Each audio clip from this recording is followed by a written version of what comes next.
Kembali ke tempat Bailang, di sana ia masih diajar habis-habisan oleh anggota Jinggang. Sampai ia pun berteriak meminta tolong kepada Biksu Tong agar bertindak. Sontak hal ini membuat Biksu Tong teringat dengan Wukong yang dulu meminta hal yang sama.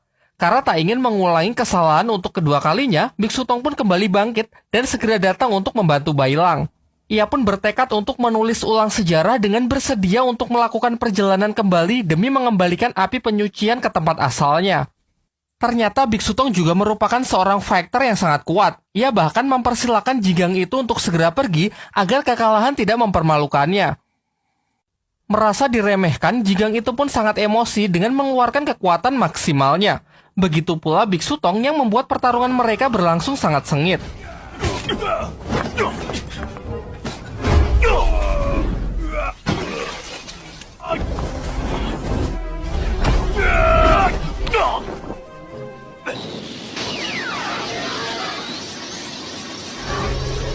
Di sisi lain, Bailang yang sudah kehabisan tenaga mengingat kembali masa lalunya saat diselamatkan oleh Xiaoyi menggunakan kalung giok yang hingga sekarang masih ia kenakan.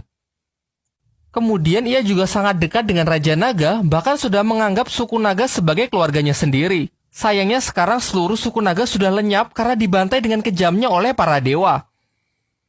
Hal ini kemudian memicu amarahnya sehingga ia bisa kembali mengeluarkan kekuatan roh naga Yuzong untuk mengalahkan Jinggang tersebut.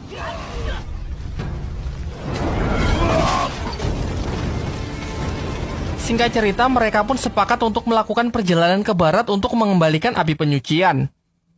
Sebelum pergi, Biksu Tong mengajak Bailang mampir ke sebuah kuil tua di pinggiran kota, yang ternyata di sanalah tempat Biksu Tong menyimpan barang-barang dari perjalanan 16 tahun yang lalu.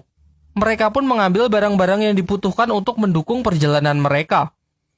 Tidak hanya barang, di sana Biksu Tong juga menyimpan seekor naga bernama Aose, yang merupakan pangeran ketiga dari Istana Naga Laut Timur. Dulu Aose juga berperan penting dalam perjalanan ke barat dengan wujudnya yang menjadi kuda putih sebagai kendaraan dari Biksu Tong. Diceritakan jauh sebelum perjalanan dimulai, Aose sangatlah liar yang sama sekali tak menghargai kehidupan. Ia banyak membunuh manusia hanya untuk bersenang-senang. Karena itulah Dewa Sangsin mengubahnya menjadi seekor kuda untuk menemani Biksu Tong melakukan perjalanan ke barat demi memperbaiki sikapnya. Namun setelah perjalanan selesai, sifat Aose tak berubah sedikit pun. Ia masih sangat liar, suka membunuh dan berbuat onar. Oleh karena itu, Biksu Tong merampalkan sebuah mantra dan menusukkan 3 jarum untuk menekan kekuatan Aose, lalu mengurungnya di kuil ini. Biksu Tong mengatakan kalau Aose pasti akan berguna dalam perjalanannya kali ini. Lantas ia pun menyuruh Bailang untuk mencabut 3 jarum untuk membebaskannya. Sayangnya selama 16 tahun ini Aose masih sama saja. Setelah terlepas ia malah menyerang Bailang dan hendak pergi untuk membunuh banyak manusia lagi. Beruntung ternyata Biksu Tong sudah memperhitungkan hal ini.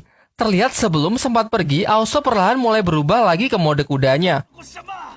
Terungkap bahwa 3 jarum itu tidak hanya menekan kekuatannya, namun juga mencegah mantra yang mengubahnya kembali ke wujud kuda. Kini setelah jarum itu dicabut, ia kembali menjadi kuda dan tak ada pilihan lain selain ikut dengan Biksu Tong. Di waktu yang bersamaan, anggota Jinggang lain datang ke kota Chang'an untuk menghampiri anggota Jinggang yang sudah dikalahkan sebelumnya. Dari sini terungkap bahwa selama ini hubungan ke-8 Jinggang cukup baik dengan Biksu Tong. Mereka sering datang hanya untuk minum teh bersama. Sangat disayangkan karena masalah ini mereka harus bermusuhan demi memperebutkan api penyucian atas perintah dari Kaisar Langit. Besoknya diperlihatkan Biksu Tong bersama Bailang yang sudah berjalan cukup jauh. Mereka pun memutuskan untuk beristirahat sejenak di sebuah kedai. Pemilik kedai segera menawarkan hidangan utama mereka, yaitu sebuah roti daging yang nampaknya sangat lezat. Namun Biksu Tong menolak dan hanya memesan teh dan buah-buahan.